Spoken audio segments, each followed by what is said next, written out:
ओम शांति। ओम शांति। Good morning. Very good morning. मीठे बाप दादा के आज 10 तारीख के महावाक्य सुनते हैं। 10 नवंबर 2021 आज की डेट है।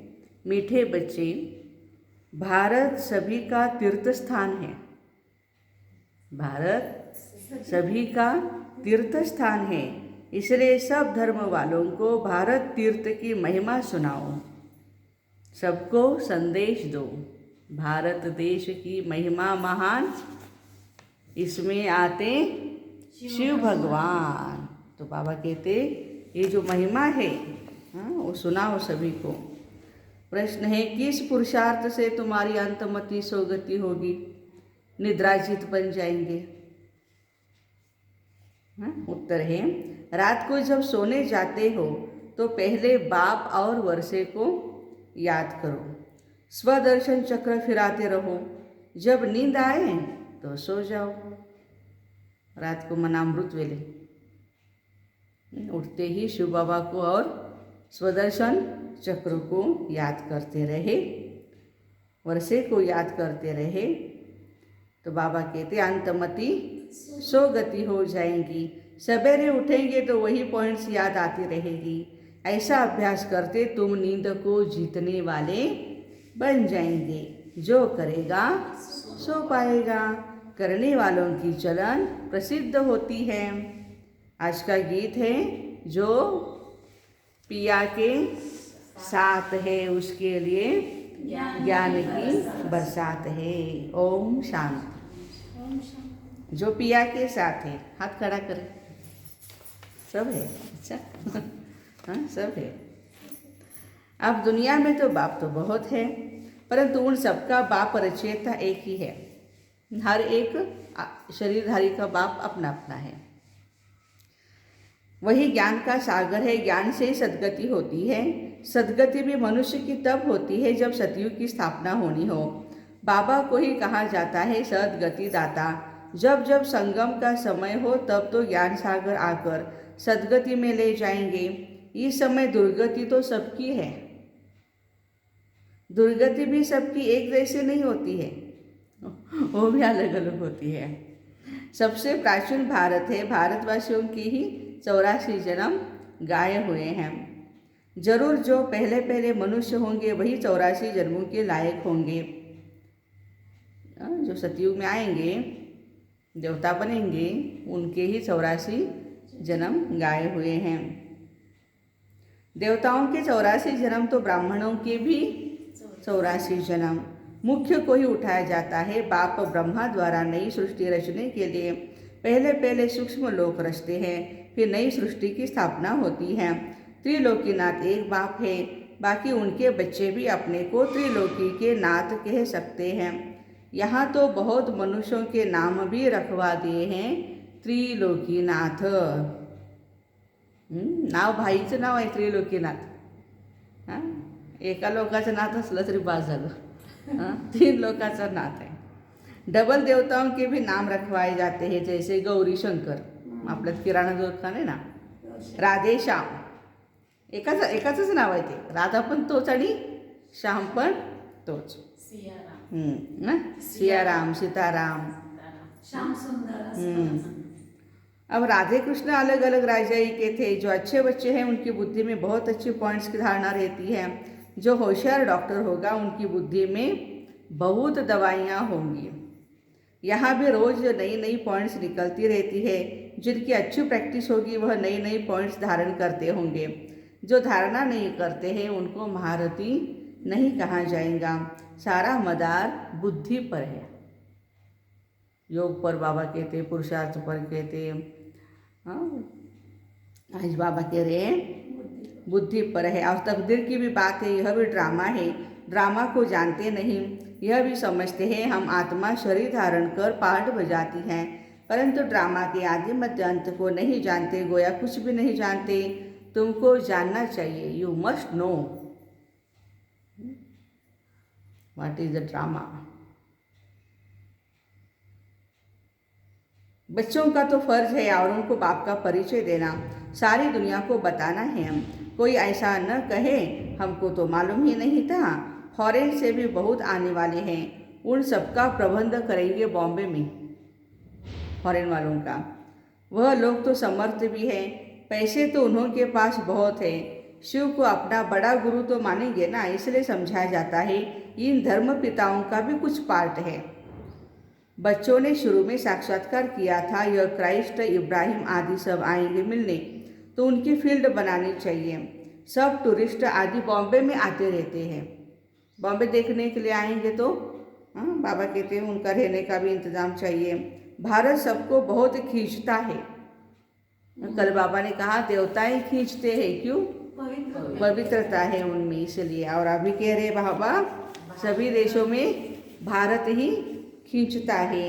क्यों खींचता है भाई? भगवान आते हैं। हाँ, असूल भारत बाप का बर्थ प्लेस है, परमात्मा का बर्थ प्लेस होने के कारण खींचता है। फिर सब में भगवान कहने से बेहद के बाप का महत्व ही गुम कर दिया है।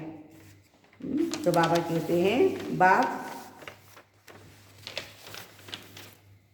फिर तुमको समझाते हैं, और तुम भी समझाते हो, भारत सबसे बड़ा तीर्थ स्थान है। बाकी सब पैगंबर आते हैं अपना अपना धर्म स्थापन करने, उनके पिछाड़ी फिर उनके धर्म वाले भी आते हैं।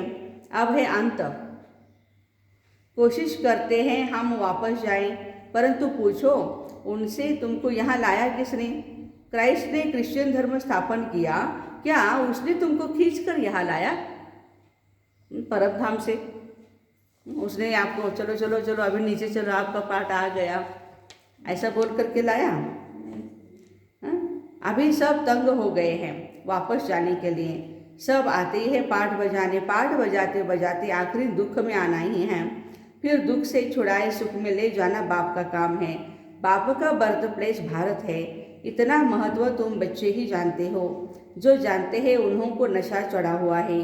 कल्प कल्प भारत में बाबा आते हैं, यह सबको बताना है, निमंत्रण देना है। रचना की नॉलेज को कोई भी नहीं जानते हैं, तो ऐसा सर्विसेबल बनकर अपना नाम बाला करना चाहिए। यह मेला सब तरफ जाएगा, तो जो तीखे बच्चे हैं उनकी मदद मांगते रहते हैं, उनके नाम जपते हैं।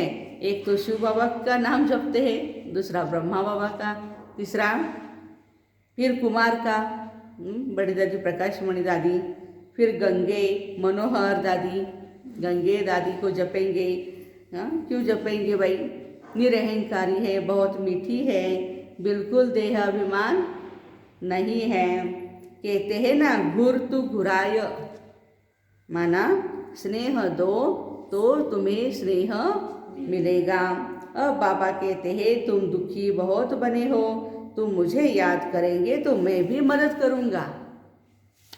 याद मुझे करेंगे तो मैं भी मदद करूँगा, और सच्चाई से पुरुषार्थ करेंगे तो एक्स्ट्रा मदद करूँगा। तुम नफरत करेंगे तो गोया अपने ऊपर ही नफरत करते हैं।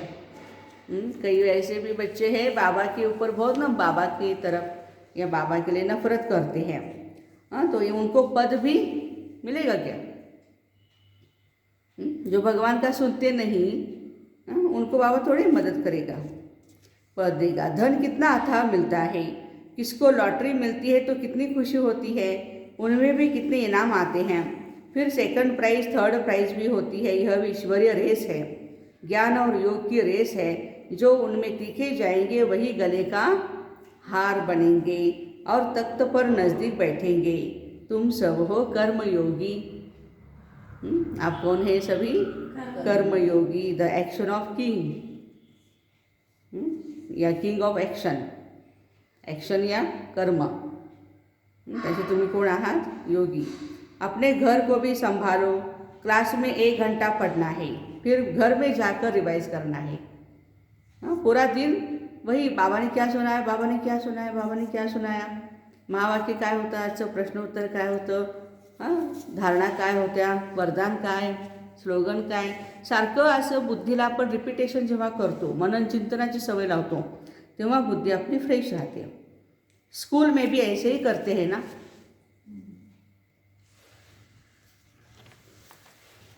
तो पढ़कर फिर घर में जाकर रिवाइज करते हैं। बाबा कहते हैं एक घड़ी आधी घड़ी, दिन में 8 घड़ी होती है, उनमें भी बाबा कहते हैं एक घड़ी, अच्छा एक घड़ी नहीं मिल रही है तो आधी घड़ी। 15-20 मिनट क्लास में पढ़कर, देखो 15-20 मिनट क्लास में पढ़कर धारणा कर धंधे दौरी में चक्कर लगाओ। आगे तुमको बाबा बिठाते थे तो बाप की याद में बैठो, स्वदर्शन चक्र फिराओ। याद का ज्ञान तो था ना, बाप और वर्षे को याद करते स्वदर्शन चक्र फिराते, जब देखो नींद आती है तो सो जाओ, फिर अंतमति सोगति हो जाएंगी। यहाँ क्लास में सोने के लिए नहीं कहा बाबा ने। हाँ, अभी बाबा ने आज भी मुझे 2 बजे उठाया है। ठीक है, जितना आप याद करते हो अच्छी बात है। तो यदि नींद आ रही है तो फिर सो जाओ, फिर 5 बजे सो गए, आधा घंटा फिर। हाँ, तो बाबा कहते सवेरे सवेरे उठेंगे तो पॉइंट्स याद आती रहेगी। ऐसे अभ्यास करते करते तुम नींद को जीतने वाले बन जाएंगे। हाँ, कई लोगों की अमृत वेला मिस होती है, हाँ, मना उठते नहीं है, तो उनके लिए बाबा एक युक्ति बता रहे हैं, जो करेगा सो पाएगा, करने वाले का देखने में आता है, जो करता है वो तो दिखाई पड़ता है। चलन प्रसिद्ध हो जाती है, देखा जाता है। विचार सागर मंथन अच्छा करते हैं, धारणा करते हैं, कोई लोभ आदि नहीं है। यह शरीर पुराना है, इनका भी बहुत ख्याल नहीं करना है। कई होते हैं बहुत उसको संभालते हैं, और भले शरीर है उसको संभालना भी है। यह ठीक भी तब रहेगा जब ज्ञान योग की पूरी धारणा होगी। शरीर को भी दुआएं कब मिलेगी? पूरी धारणा, जब ज्ञान और योग की धारणा होगी। धारणा नहीं होगी तो शरीर और ही सड़ता जाएगा। क्या बोले बाबा? और ही बहुत चढ़ता जाएगा शरीर। धारणा नहीं होगी तो शरीर और ही सड़ता जाएगा। सेवेला नाही लावलं शरीर सड़त जाणार, सड़ते सड़ते बिल्कुल कब्र दाखिल हो जाएगा। नया शरीर फिर भविष्य में मिलेगा। आत्मा को पवित्र बनाना है, यह तो पुराना मूत पलिती शरीर है, इसको कितना भी पाउडर लगाओ तो भी वर्थ नॉट ऑफ पेनी है। हाँ, अब तुम सबकी सगाई शिव बाबा से है। जब शादी होती है तो उस दिन पुराने कपड़े पहनते हैं। अब इस शरीर का स्थूल श्रृंगार ज़्यादा नहीं करना है। ज्ञान योग से अपने को सजाएंगे तो परिया बन जाएंगे। माना इसका मतलब ये नहीं कि शरीर को बिल्कुल ध्यान ही नहीं दे रहे, कंघी नहीं करते, बाल नहीं बनाते हैं, साफ सुथरा नहीं रहते हैं, ऐसी भी बात नहीं है। इसको फ्रेश रखना है, लेकिन बाबा कहते हैं ज़्यादा उसका श्रृंगार भी नहीं करना है। यह है ज्ञान मान सरोवर, इसमें ज्ञान की डुबकी मारते रहो तो तुम स्वर्ग की परिया बन जाएंगे। प्रजा को परी नहीं कहेंगे, कहते हैं कृष्ण ने भगाया फिर महारानी पटरानी बनाया। ऐसे तो नहीं कहेंगे भगाकर प्रजा में चंडाल बनाया। भगाया पटरानी बनाने के लिए तुमको भी ऐसा पुरुषार्थ करना चाहिए। ऐसे नाही जो मिला ये है पाठशाला, जे पण काय पद असेल ते मिळेल ते मिळेल, नशिबात काय असेल ते असं थोडंच आहे। अभ्यास केल्याशिवाय कुठलीही गोष्ट मिळत नहीं। यहाँ मुख्य है पढ़ाई। गीता पाठशाला बहुत बनाते, बैठकर गीता सुनाते, कंठ कराते हैं दुनिया वाले। कोई एक श्लोक उठाकर फिर उस पर विस्तार से बैठ समझाते हैं, कोई ऐसे ही पढ़ते हैं, कोई एक श्लोक पर आधा पौना घंटा भाषण करते हैं। उनसे फायदा कुछ भी नहीं। यहाँ तो बाप बैठ पढ़ाते, एम ऑब्जेक्ट भी तुम्हारे सामने क्लियर है। और कोई भी वेद शास्त्र पढ़ने में एम ऑब्जेक्ट नहीं है। पुरुषार्थ करते रहो, परंतु मिलेगा क्या? जब बहुत भक्ति करते हैं तब भगवान मिलते हैं। सो भी रात के बाद दिन जरूर होगा। कल्प की आयु कोई क्या बताते हैं, कोई क्या। अब समझाने की भी ताकत चाहिए। योग बल से काम निकालना है। अगर नहीं कर सकते हैं तो गोया ताकत नहीं है। क्यों नहीं करते धारणा भी? योग नहीं है। योग नहीं है तो ताकत नहीं। आत्मा के अंदर भी ताकत नहीं रहेगी और शरीर के भी अंदर। आज बाबा का 94 इयर्स का शरीर था, तभी भी बाबा सेवा करते थे। हड्डी हड्डी सेवाएं बाबा ने की, और हम कहते हैं हमसे नहीं होता है।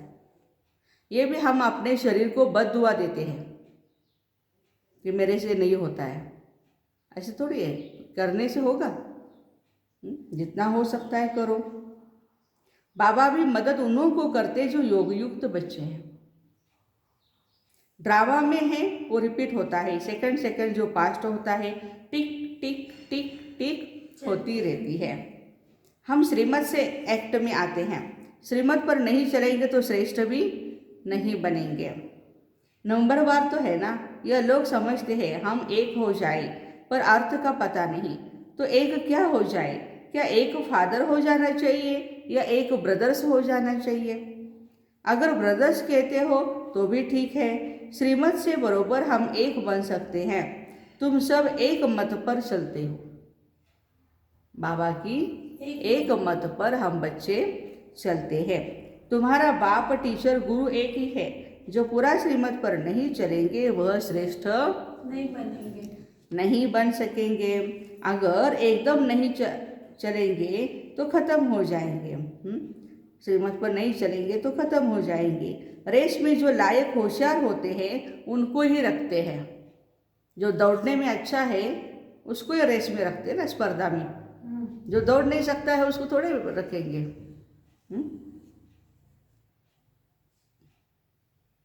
बड़ी रेस में अच्छे अच्छे घोड़े निकालते हैं क्योंकि लॉटरी भी बड़ी होती है। देखो, यह भी ह्यूमन अश्व रेस है। हमारी भी मानव की ये क्या है? रेस है। हुसैन का भी घोड़ा दिखाते हैं। अभी घोड़े की बात पूरी हुई। अभी बाबा समझा रहे हिंसा के ऊपर। हिंसा भी दो प्रकार की होती है। कौन सी? एक है काम कटारी, दूसरा क्रोध की। दो हिंसा है ना। नंबर 1 है काम कटारी, जो आधा कल्प से अपना भी खून और दूसरों का भी खून करते आए। खून कह रहे बाबा। इस हिंसा को कोई भी जानते ही नहीं। सन्यासी भी ऐसे नहीं समझते हैं, सिर्फ कह देते हैं यह विकार है। बाप तो कहते हैं बच्चे यह काम महाशत्रु है। यह आदि मध्य अंत दुख देने वाला है। यह भी सिद्ध कर बताना है। हमारा है प्रवृत्ति मार्ग, राजयोग है, तुम्हारा हठ योग है। तुम शंकराचार्य से हठ योग सीखते हो और हम शिवाचार्य से राजयोग सीखते हैं। आगे चलकर तुम्हारी प्रत्यक्षता होगी जरूर। कोई प्रश्न पूछते तो देवताओं के 84 जन्म 5000 वर्ष में हुए, क्रिश्चियन के कितने हुए? क्राइस्ट को 2000 वर्ष हुए। अब हिसाब करो। 5000 साल में देवताएं 84 जन्म लिए हैं, और 2000 साल में, अभी की 2000 साल में जीसस क्राइस्ट आए और उनके साथ उनकी वंशावली आई, तो अर्थात ही उनके बहुत कम भी होंगे। सबसे ज़्यादा कम किसके है? क्रिश्चियन नहीं, सबसे कम जन्म लास्ट में कौन आए हैं? लास्ट में ये बौद्ध नहीं, सिख। हाँ, गुरु नानक, सिख। तो सिख धर्म के बहुत कम है। अब हिसाब करो उनके एवरेज कितने जन्म हुए? 30-32। यह तो क्लियर है। जीसस क्राइस्ट के लिए बाबा कह रहे हैं उनके कम ही होंगे। जो बहुत सुख देखते हैं वो बहुत दुख भी देखते हैं। और धर्म वालों को कम सुख है और दुख भी कम है। एवरेज का हिसाब निकालना है। मुख्य जो प्रिसेप्टर्स हैं उनका जन्म निकालेंगे। प्रिसेप्टर माना गुरु या धर्म संस्थापक। पीछे जो आते हैं वह थोड़े थोड़े जन्म लेते हैं। बुद्ध का, इब्राहिम का हिसाब निकाल सकते हो करके 1-2 जन्म का फर्क पड़ेगा। एक्यूरेट तो नहीं बता सकते, अबाउट में समझाते हैं। यह सब बातें विचार सागर मंथन करने की है। कोई पूछे तो क्या समझाए, फिर भी बोलो पहले शिव बाबा को याद करो, क्योंकि शिव बाबा से ही वर्षा लेना है। जन्म जितने लिए होंगे उतने ही लेंगे। बाप से वर्षा तो लो, अच्छी रीति समझाना है। मेहनत का काम है। बाबा कहते बच्चे बम्बई में बहुत मेहनत कर रहे हैं। बम्बई के भाई बहनों को बाबा ने बहुत शाबाशी दी, बहुत अच्छी सेवा कर रहे हो, मेहनत कर रहे हो, क्योंकि उनको बहुत सक्सेसफुल होना है। इसमें बुद्धि चाहिए। बाबा के धन से बहुत लव चाहिए। ये ज्ञान रत्न क्या है? बाबा का धन है। ज्ञान रत्न धन पायो रे। ये धन हमने पाया है। कोई तो धन लेते ही नहीं है। अरे ज्ञान रत्न लो और धारण करो, तो कहते हैं हम क्या करें इसका। हम तो समझते ही नहीं हैं। नहीं समझते तो तुम्हारी भाभी। अच्छा, मीठे मीठे सिक्के लदे बच्चों प्रति माता पिता बाप दादा का याद प्यार और गुड मॉर्निंग। रूहानी बाप की रूहानी बच्चों को नमस्ते। हम रूहानी बच्चों की रूहानी माता पिता बाप दादा को याद प्यार गुड मॉर्निंग और नमस्ते। वाह बाबा वाह, शुक्रिया बाबा शुक्रिया। धारणा के लिए मुख्य सार है। पहली पॉइंट, शरीर को ठीक रखने के लिए ज्ञान योग की धारणा करनी है। किसी भी चीज का लोभ नहीं रखना है। इस ज्ञान योग से सजना है। स्थूल श्रृंगार से नाही. किती पण कलियुगातला शृंगार करा तिथंच. दुसरी पॉइंट है, एक घड़ी आधी घड़ी. पढ़ाई अवश्य पढ़नी है, ज्ञान और योग में रेस करनी है. आज का वरदान है, सर्व के दिलों के राज को जान, सर्व को राजी करने वाले सदा विजयी भव. सर्व के दिलों के राज को जान, सर्व को राजी करने वाले सदा विजयी भव. विजयी बनने के लिए हर एक के दिल के राज को जानना है.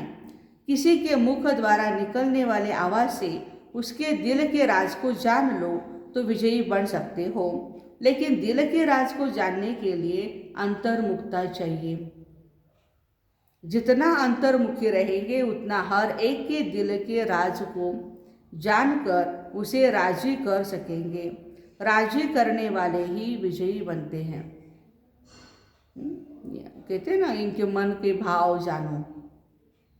तो उसके लिए बाबा कहते हैं अंतर्मुखता चाहिए. आप बाहर मुक्ता में रहेंगे तो ये नहीं हो सकेगा, और अंतर्मुखी रहेंगे तो आपको ही पता चलेगा ये आत्मा आने वाली है, ऐसा ऐसा इसका प्रॉब्लम है, इसका ये सॉल्यूशन है.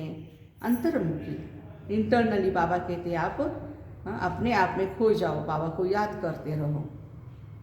स्लोगन है, वैराग्य ऐसी योग्य धरनी है, वैराग्य ऐसी योग्य धरनी है जिसमें जो भी फल डालेंगे वह फलीभूत अवश्य होगा.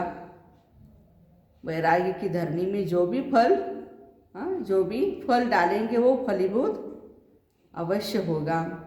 तो ऐसे सर्व के दिलों के राज को जान, सर्व को राजी करने वाले विजयी आत्माओं को हैव अ नाइस डे. ओम शांति.